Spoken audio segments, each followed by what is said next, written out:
இப்பெல்லாம் ஹீரோக்கள் பெரிய பெரிய ராக்கெட் லான்ச்சரை கையில் வச்சுட்டு அலைய ஆரம்பிச்சிட்டாங்க. நம்ம கண்ணிலேயே பார்க்காத விதவிதமான கன்னுக ஆயுதங்கள்.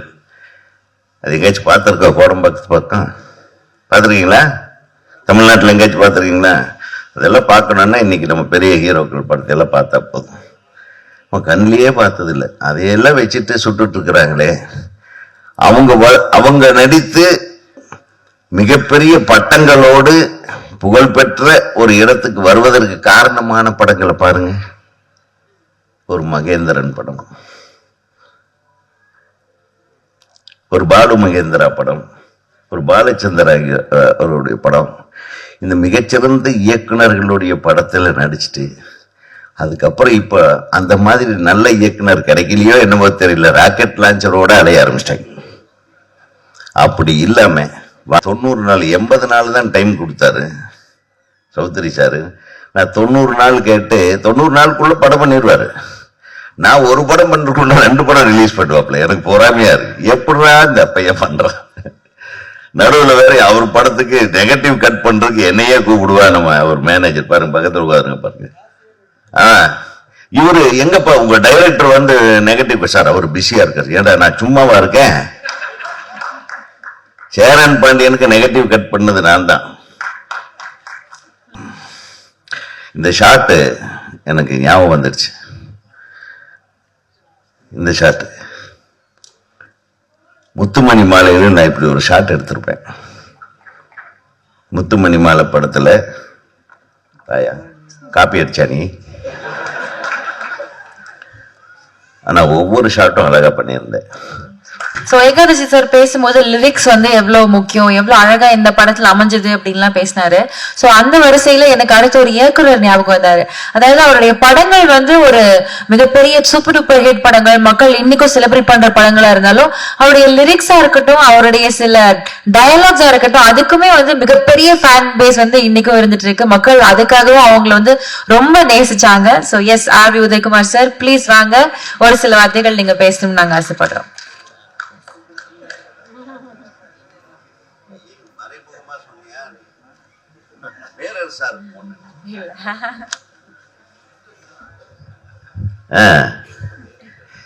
எனக்கு ஒரு எப்பவுமே ஒரு போட்டி ஒருத்தர் இருக்காருன்னா பக்கத்திலேயே உட்காந்து வச்சிடறாங்க. இயக்குனர், பாடலாசிரியர். நான் இப்பதான் ஒரு 2 படத்தை தலை காட்டி நடிக்க ஆரம்பிச்சேன். அவனும் தொடர்ந்து நடிக்க ஆரம்பிக்கிறாப்புல. எனக்கு போட்டி வேற எங்கேயுமே இல்லை, என் கூடவே இருக்கு என்னுடைய செயலாளர். கரெக்ட் தானே? நான் ரொம்ப நேரம் எடுத்துக்க மாட்டேன். ஏன்னா வந்த உடனேயே ரவிக்குமார் சொல்லிட்டாரு, உதயகுமார்னா கொஞ்சம் கரெக்டா பேசுவார், ஆனா கொஞ்சம் ஜவ்விழுப்பா இழுத்துருவாரு அப்படின்னு. அவர் ரொம்ப சுருக்கமா பேசி உட்கார்ந்துருக்காரு. அவருக்கு என்னுடைய வாழ்த்து.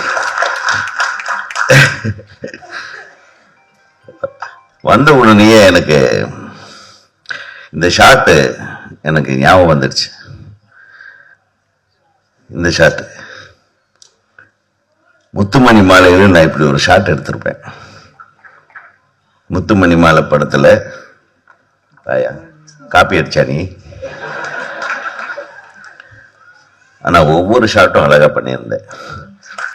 வாழ்க்கை உனக்கும் கேமராமேனுக்கு ஒரு நல்ல புரிதல் இருக்கு. நீ படத்துல எல்லாத்தையும் விட கேமராமேனை காதலிச்சிருக்க. எப்படி? கரெக்டா? எல்லாரும் வந்த உடனே வேற ஹீரோயினை ரொம்ப உசுப்பேத்தி விட்டாங்க. நான் பேசலான்றது எல்லாத்தையும் செல்லுமணி பேசிட்டு போயிட்டாப்ல. மீதி ஏதாச்சும் பேசலான்னு பார்த்தா ரவிக்குமார் ஆரம்பிச்சிட்டாப்ல. எங்கப்பா விட்டு வைக்கிறீங்க? ஒரு ஹீரோயின் கிடைச்சா கடைசியா தான் நம்ம வாழ்த்த வேண்டியிருக்கு. உனக்கு கொஞ்சம் விட்டு வைக்கணுமா? ஒரு மிக அற்புதமான ஒரு வேலை அது. நமது தமிழ்நாடு திரைப்பட இயக்குனர் சங்கத்தின் தலைவராக நான் வந்து என்னுடைய உறுப்பினர் சிஷியன், நம்ம பிரபு சாலமனோட சிஷியன். அப்படியா? ஆமா, பிரபு சாலமன் ஒரு மிகச்சிறந்த இயக்குனர், எங்களுடைய சங்கத்தின் பெருமை. அதை தொடர்ந்து அந்த பெருமையை நீங்கள் சங்கத்திற்கு சேர்க்க வந்திருக்கிறீர்கள். வருக வருக என வரவேற்கிறோம். மையலுக்கு தான் அகநானூறு, புகநானூறு, நற்றிணை, குறுந்தொகை எல்லாத்திலையும் இருந்து எடுத்துட்டேன். மையல் இல்லைன்னா மனிதமே இல்லை. ஒரு ஆண் ஒரு பெண் மீது மையல் கொள்ளவில்லை என்றால், ஒரு பெண் ஆண் மீது மையல் கொள்ளவில்லை என்றால் இனப்பெருக்கமே இருக்காது. கைத்தட்டலாம். உண்மை. இவன் பயங்கரமான ஆளு. என்ன டைட்டில் வச்சிருக்கான் பாருங்க, மையல். இதுக்கு நிறைய மீனிங் எடுத்துட்டு போகலாம். ஒவ்வொரு, அதாவது புறநானூறுல ஒரு மாதிரி சொல்லுவாங்க, அகநானூறுல மையலுக்கு ஒரு வேற விதமான ஒரு இது, திருவள்ளுவர் வேற சொல்லுவாரு. இந்த மாதிரி நம்ம கவிஞர் எங்கே தம்பி விவேகா வேற மாதிரி சொல்லுவாரு. விவேகா மையலுக்கு என்ன சொல்லியிருக்காருன்றது தான் பாட்டில் இருக்கு. ஆக மையல் இல்லாமல் மனிதம் இல்லை. ஸோ இந்த மையல் மிகப்பெரிய வெற்றியை மனிதத்திற்கு தரவிருக்கிறது என்பது மட்டும் தெரிகிறது. இதுல என்னன்னா ஒரு அற்புதம், அந்த இந்த திரைப்படத்தின் மீது ஒரு மையல் கொண்டு ஒரு தயாரிப்பாளர், நம்ம பனியன் கம்பெனிக்காரர் பாருங்க, எங்க ஊருக்காரரு, திருப்பூர்ல இருந்து பனியன் கம்பெனிக்காரரு, அமெரிக்காவில இருந்து இம்போர்ட் பண்றவங்க நினைக்கிறேன். 2 எக்ஸ்போர்ட்டரும் இம்போர்ட்டரும் ஜாயின் பண்ணி ஒரு படத்தை இயக்கி இருக்கிறது. அது ஒரு தனிப்பட்ட ஒரு மையல் தான். கரெக்டா? தம்பி ஹீரோ சொன்னாரு, ஏன்பா ரொம்ப நாள் உன்னை பார்க்கல, இந்த மாதிரி செல்வமணி சொன்ன மாதிரி. ஆனா வந்த திருப்பி நான் பேர் சொல்ற மாதிரி தான் வரணும்ன்ற மாதிரி ஒரு ஐடியாவோட இந்த எக்ஸ்போர்ட்டையும் இம்போர்ட்டையும் இணைத்து வைத்தது அவர் தான். இந்த எக்ஸ்போர்ட்டையும் இம்போர்ட்டையும் இணைச்சு வச்சு ஒரு கரெக்டான ஒரு கையில கொடுத்து ஒரு அற்புதமான திரைப்படத்தை எடுக்க வைத்திருக்கிறார். உனக்கு எனது மனமார்ந்த வாழ்த்துக்கள். ஏன்னா எது செஞ்சாலும் கரெக்டா செய்யணும். கொஞ்சம் ஏமாந்தம்னா காலி பண்ணிடுவானே. ஸோ எனக்கு இயக்குனர் சங்கத்தை பத்தி பெருமையா சொல்லணும்னா, நம்ம ரவிக்குமார்ல மிகப்பெரிய ஒரு சக்தி நம்ம சங்கத்துக்கு. அவர் சொன்னார் இல்லையா, நம்ம 90 நாள் 80 நாள் தான் டைம் கொடுத்தாரு சௌத்ரி சாரு. நான் 90 நாள் கேட்டு 90 நாளுக்குள்ள படம் பண்ணிடுவாரு. நான் ஒரு படம் பண்றதுக்குள்ள 2 படம் ரிலீஸ் பண்ணுவாப்ல. எனக்கு பொறாமையா இருக்கு, எப்படா இந்த பையன் பண்றான். நடுவில் வேற அவர் படத்துக்கு நெகட்டிவ் கட் பண்றதுக்கு என்னையே கூப்பிடுவா நம்ம அவர் மேனேஜர். பாருங்க பக்கத்துல உட்காருங்க பாருங்க. இவரு எங்கப்பா உங்க டைரக்டர் வந்து நெகட்டிவ், சார் அவர் பிஸியா இருக்காரு. ஏன்டா நான் சும்மாவா இருக்கேன்? சேரன் பாண்டியனுக்கு நெகட்டிவ் கட் பண்ணது நான் தான். இந்த மாதிரி நாங்க உறவுகளோட உறவாக பிணிந்து யார் மீது பொறாமை இல்லாம போட்டி இல்லாம ஒரு அற்புதமா அது இன்னும் தொடர்ந்து கொண்டிருக்கிறது. அதனால்தான் தமிழ்நாடு திரைப்பட இயக்குனர் சங்கத்தை எவனாலும் அசைக்க முடியாத ஒரு சூழ்நிலையில் நாங்க எல்லாரும் ஒண்ணுதான். எனக்கு முன்னாடி விக்ரமன் தலைவர் இருந்தாரு, அதுக்கு முன்னாடி நிறைய தலைவர்கள் இருந்தாரு. விக்ரமன் ஒரு மிகப்பெரிய ஒரு நல்ல தியாகி. அவரு நிறைய விஷயங்கள் எல்லாம் கொண்டு வந்தாரு. விக்ரமனோட அசிஸ்டன்ட் ரவிக்குமார் சாரு. நான் திரைப்பட கல்லூரியில் படிக்கும்போது எனக்கு ஜூனியர் செல்வமணி. எங்கெங்கெல்லாம் பிணைப்புகள் இருக்கு பாருங்க. எனக்கு அசிஸ்டன்ட் என்னுடைய ஜூனியர் ஒருத்தர் தரணி, அவருக்கு அசிஸ்டன்ட் இவரு பேரரசு. இது ஒரு மிகப்பெரிய ஆலமரம் மாதிரி. இந்த பெப்சிக்கு இந்த ஆலமரம் எப்பவுமே துணையா இருக்கும். இந்த ஆலமரம் ஸ்ட்ராங்கா இருக்கிற வரையிலும் பெப்சியை எவனாலேயும் அசைக்க முடியாது. சொன்னாங்க நம்ம செல்வமணி ஒரு மேட்டரை சொல்லிட்டு போயிட்டாப்புல. அது கொஞ்சம் நான் ஒரு சின்ன விளக்கம் சொல்றேன். நமக்கு யாருமே எதிரிகள் இல்லை, எங்களுக்கு தயாரிப்பாளர்கள் தான் தெய்வம். ஒரு தயாரிப்பாளர் இல்லை என்றால் நான் பெரிய டைரக்டர், நீ பெரிய டைரக்டர், நான் பெரிய கேமராமேன், நான் பெரிய ஹீரோன்னு எவனுமே சொல்லிக்க முடியாது. ஒரு தயாரிப்பாளர் ஒரு நாள் ரிஸ்க் எடுக்கலன்னா ஒரு ரஜினி உருவாயிருக்க முடியாது, ஒரு கமல் உருவாயிருக்க முடியாது. நம்ம சொந்த காசை போட்டு ரிஸ்க் எடுத்ததுனால அதான் சொல்றேன். ஆனா தயாரிப்பாளர்கள் தயாரிப்பாளர்களாக இருக்க வேண்டும்.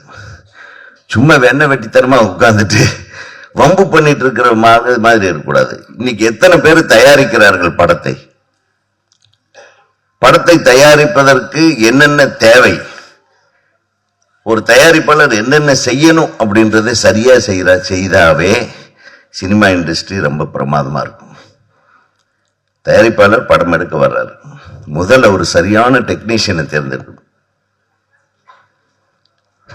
தம்பி மாதிரி ஒரு நல்ல டைரக்டரை முதல்ல தேர்ந்தெடுத்துட்டு ஜெயமோகன் மாதிரி ஒரு நல்ல கதாசிரியர் தேர்ந்தெடுத்துட்டு ஒரு நல்ல திரைக்கதையை உருவாக்கி இந்த கதைக்கு யார் யார் பொருத்தமானவர்கள், ஒரு நல்ல புரோட்டாகனிஸ்ட் ஆன்டாகனிஸ்ட்னு சொல்லி அதே மாதிரி நல்ல கதாநாயகியாக இந்த கதாபாத்திரங்களுக்கு யார் யார் வருவாங்கன்னா சரியான இதெல்லாம் இந்த திட்டமிடுதலுக்கு ஒரு தயாரிப்பாளர் உட்கார்ந்து இது என்ன பட்ஜெட் ஆகும், இது எவ்வளவு இது எடுத்தா எவ்வளவுக்கு விற்க முடியும், இது எவ்வளவு நாள்ல எடுத்தா நமக்கு லாபகம், இந்த மாதிரி வேலை எதுவுமே பார்க்காத தயாரிப்பாளர்கள் வேறொரு சங்கத்தை ஆரம்பிச்சிருக்காங்க. நீங்க உங்களை சரியா வச்சிருந்தாவே போதும், அடுத்தவங்க யாருமே உங்களுக்கு எதிராகவோ எதிர்ப்பாவோ யாரும் இருக்க மாட்டாங்க. ஒரு படத்தை எப்படி தயாரிக்கிறது, எப்படி திட்டமிடுதல், எப்படி அது வெளியே கொண்டது, எத்தனை படங்கள் கிட்டத்தட்ட 500-600 படங்கள் வெளிவராமலே இருக்கின்றன, அது வெளியே வர்றதுக்கு என்ன வழிவகை செய்யணும், எந்த ஒரு தயாரிப்பாளருக்கும் நஷ்டம் வராம ஒரு திரைப்படத்தை எப்படி நம்ம ரிலீஸ் பண்றது, இந்த மாதிரி வேலைகளை பண்ணணும்.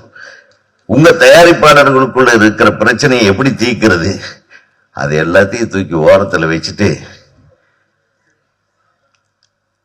1 கோடி ரூபாய் ஒரு படத்துக்கு செலவானா அதுல 3 லட்சம் ரூபாய் தான் பெப்சி தொழிலாளர்களுக்கு சம்பளமா போகுது. கான்ட்ராக்ட் இல்லாம வேலை செய்யற பெப்சி தொழிலாளர்கள் வெறும் 3 லட்சம் ரூபாய். அந்த 3 லட்சம் ரூபாய்க்கு சம்பளம் வாங்குறவங்க கூட போராடிக்கிட்டு நீ 30 லட்சம் ரூபாயை எங்கேயோ இழக்கிற, அதை சரி பண்ணாத விட்டுட்டு தேவையில்லாம இந்த போராட்டங்கள், இந்த மாதிரி பிரச்சனைகள் இதுதான் நடந்துட்டு இருக்கு. இது உங்களுக்கு புரியும் நினைக்கிறேன். நான் என்ன சொல்லியிருக்கிறேன், தயாரிப்பாளர் திறம்பட தயாரிப்பு வேலையில் மட்டுமே ஈடுபட்டால் தொழிலாளர்கள் உங்களுக்கு எப்போதும் கூட இருப்பார்கள். இதுதான். ஸோ இது எல்லாமே ஒருங்கிணைந்து நடந்திருக்கிறது இந்த படத்தை பொறுத்தவரையிலும். பாடலாசிரியர் பற்றி தம்பி சொன்னார், சில பேர் பாடலை அழகுபடுத்துகிறாங்க, சில பேர் இன்னொரு வார்த்தை சொல்லிங்க நல்லா இருந்தது, என்னது உருக்குலைக்கிறாங்க. இப்போ வர்ற பாட்டு எல்லாமே பெரும்பாலும் பாட்டு நம்ம திரும்பி பாடவே முடியாத மாதிரி எல்லாத்தையுமே உருக்குலைச்சிடறாங்க போல இருக்குல்ல. அது கருக்கலைப்பா. இப்போது வரைக்கிற பாடல்கள் உருக்குலைப்பு மட்டுமில்லை, கருக்கலைப்பு மாதிரி இருக்கிறது. பாடலாசிரியர் சொல்றாரு, இப்ப நம்ம சொன்னா தப்பா போயிடும், இவர் பழைய ஆளுன்றாங்க. என்னை விட சீனியருங்க பாருங்க, ரவிக்குமார், செல்வமணி எல்லாம் சீனியர்கள்லாம், நீ தான்ப்பா சீனியர் இல்ல. ரவிக்குமாருக்கு பாருங்க, ஒரு ரொம்ப ராசியான இயக்குனர், எனக்கு ரொம்ப பிடிக்கும் ரவிக்குமாரை. நான் எப்பவுமே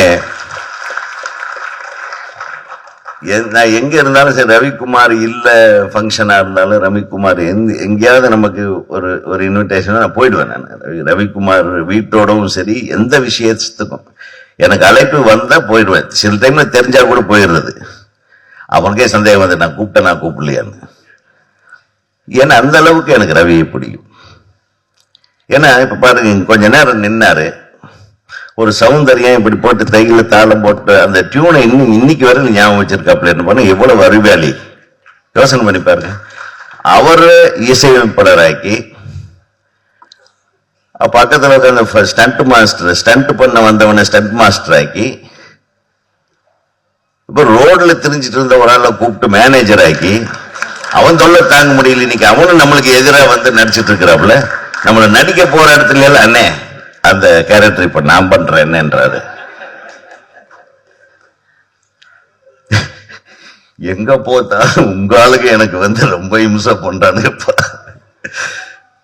எவ்வளவு சந்தோஷமா இருக்கு பாருங்க, ஒரு குடும்பத்தை எப்படி உருவாக்கி இருக்காரு Ravikumar. So I always adore Ravikumar. உண்மையிலே ஒவ்வொரு இயக்குனரும் ரவிக்குமார் மாதிரி இருக்கணும், எல்லாத்தையும் அரவணைத்து அடுத்த கட்டத்துக்கு பாருங்க. இன்னைக்கு அவர் அறிமுகப்படுத்தின ஒரு இசையமைப்பாளருடைய மகன் இசை வெளியீட்டு விழாக்கு அவர் உட்கார்க்கும் போது அவர் எவ்வளவு ஒரு பெருமிதத்தோட, இன்னைக்கு இல்லைன்னா வந்த இடத்துல 5 நிமிஷம் உட்கார மாட்டாப்புல. அடுத்தவன் பேசக்கூட நான் கிளம்புறேன்ட்டு ஓடிடுவாப்புல. பாருங்க, தானாடவில்லை என்றாலும் சதையாடுது.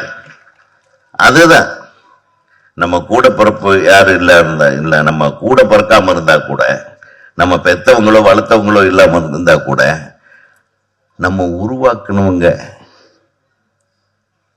அவங்களுக்கெல்லாம் நம்ம ஒரு தந்தை மாதிரி இருந்து நம்ம கூட இருக்கணும்ன்ற உணர்வோடு அமர்ந்திருக்கிற ஒரு கே.எஸ். ரவிக்குமார் உண்மையில் ஒரு பலத்த கரவோசத்தோடு நன்றி சொல்லு. படத்துல 4 பாட்டும் பார்த்தேன்.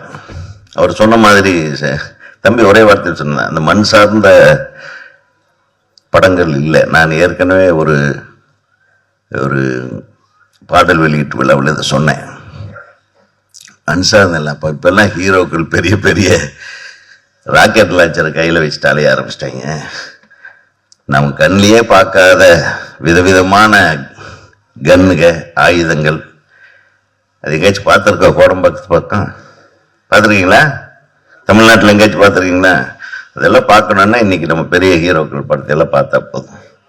நம்ம கண்ணிலேயே பார்த்ததில்லை. அதையெல்லாம் வச்சுட்டு சுட்டுட்டு இருக்கிறாங்களே, அவங்க நடித்து மிகப்பெரிய பட்டங்களோடு புகழ்பெற்ற ஒரு இடத்துக்கு வருவதற்கு காரணமான படங்களை பாருங்க. ஒரு மகேந்திரன் படம், ஒரு பாலு மகேந்திரா படம், ஒரு பாலச்சந்தர் அவருடைய படம். இந்த மிகச்சிறந்த இயக்குனர்களுடைய படத்தில் நடிச்சுட்டு அதுக்கப்புறம் இப்ப அந்த மாதிரி நல்ல இயக்குனர் கிடைக்கலையோ என்னமோ தெரியல, ராக்கெட் லான்ச்சரோட அலைய ஆரம்பிச்சிட்டாங்க. அப்படி இல்லாம வாங்க, நம்ம ஊரு நம்ம மண்ணு இதயங்கள் கொண்டாடும் ஒரு இயற்கையான கதைக்களத்திற்கு போவோம் என்று அழைத்து செல்லுகிற ஒரு மையலிலே இந்த இயக்குனர் உருவாக்கி இருக்கிற இந்த திரைப்படம் தான் மையல் என்பது உறுதியாக தெரிகிறது. அதை பார்த்த ஒவ்வொரு ஷாட்டும் சொன்ன மாதிரி நல்ல ஒளிப்பதிவு, அந்த கேமரா மூமெண்ட்ஸ் பர்டிகுலர். பொதுவாக எனக்கு ஒரு கெட்ட பேர் உண்டு, இந்த ஆள் போகும்போதே ட்ராக் அண்ட் ட்ராலி ரவுண்ட் ட்ராலியோட தான் போவான் போல் இருக்குன்னு சொல்லுவாங்க. என்ன எந்த ஷாட்டுமே நான் பெரும்பாலும் ஸ்டாட்டிக் ஷாட் எடுக்க மாட்டேன். படத்தில் மூமெண்ட் இருந்துகிட்டே இருக்கும். ஏதாச்சும் கேட்டாங்க, நம்ம மூவி தான் எடுக்கிறோம், ட்ராமாவா எடுக்கிறோம்னு சொல்லிட்டு இருப்பேன். ஆக அந்த ஃபீல் எனக்கு ரொம்ப சந்தோஷமா இருந்தது. எங்கேயோ ஒரு தம்பி என்ன கூட ஃபாலோ பண்ணியிருக்கான்ட்டு. ஆகவே நான் என்ன இதில் ஐடென்டிஃபை பண்ணேன். உன் படம் பார்க்கும்போது அங்கங்கே என் படம் பார்க்குற ஒரு திருப்தி இருந்தது. அந்த திருப்தி கொடுத்த உனக்கு இறைவன் எல்லா வெற்றியையும் தர வேண்டும். இந்த நல்ல உன் மீது நம்பிக்கை வைத்து இந்த படத்தை தயாரித்திருக்கும் தயாரிப்பாளர்களுக்கு இந்த படம் மிகப்பெரிய பெயரையும் புகழையும் நல்ல போட்ட காசையும் திருப்பி வாங்கி தர வேண்டும்.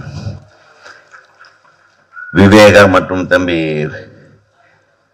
அவர் அவங்க எழுத்து ரொம்ப ரொம்ப ரொம்ப சிறப்பாக இருந்தது, இதமாக இருந்தது மனசுக்கு. இந்த இசையோட கலந்து நல்ல ஃபீஸ்ட் கொடுத்துருக்கீங்க. இன்னைக்கு ஒரு மெலடி சாங் கேட்கறதுன்றது ரொம்ப தவம் இருக்க வேண்டியதாக இருக்குது. அதில் இது எல்லாமே மெலடியாக இருக்கு. I wish you all the best. ஹீரோயினுக்கு வந்துடுறேன், சொல்லாம போகக்கூடாது. நல்ல சிரிப்பு, படத்தை விட இப்போ நல்லா சிரிக்குது பாருங்க. இந்த வெற்றியின் சிரிப்பு இப்போ அப்படியே இருங்க. செல்வமணி சொன்ன மாதிரி மிகச்சிறந்த படங்கள் உங்களுக்காக காத்திருக்கிறது. ஒரு நல்ல எதிர்காலம் உங்களுக்காக காத்திருக்கிறது. என்னை தொடர்ந்து வரும் எனது தம்பி பேரரசு அவர்கள் இன்னும் உங்களை பற்றி அதிகம் புகழவிருக்கிறார். இந்த திரைப்படத்திலே பங்கேற்ற அனைத்து தொழில்நுட்ப கலைஞர்களுக்கும், அனைத்து நடிகர் நடிகைகளுக்கும், சின்ன சின்ன கதாபாத்திரங்கள் கூட பர்ஃபெக்டா பண்ணியிருந்தாங்க. அவங்க எக்ஸ்பிரஷன்ஸ் எல்லாருக்கும் எனது மனமார்ந்த வாழ்த்துக்களை தெரிவித்து விடைபெறுகிறேன். நன்றி, வணக்கம். Thank you so much, sir.